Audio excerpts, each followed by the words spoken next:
This is my definition of a level playing field in regards to cryptocurrency. Now, what has happened really in an overall grand scheme picture?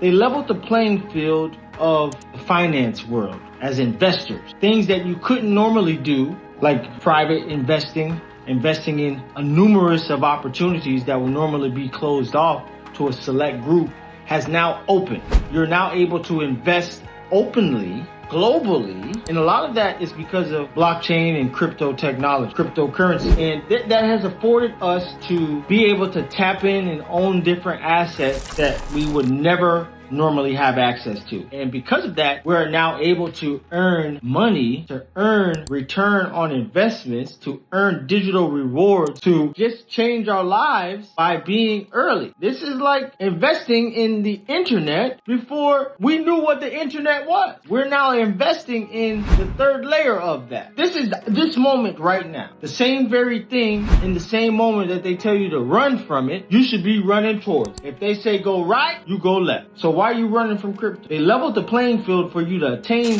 and grasp assets that are now closing off to the common investor. Things that were once there is being removed and you no longer have access. They leveled the playing field. Bitcoin came out in 2009. We're now in 2023. People are not paying attention and they need to wake up. This is your form of a wake-up call. The level playing field. You still have time, but what will you do?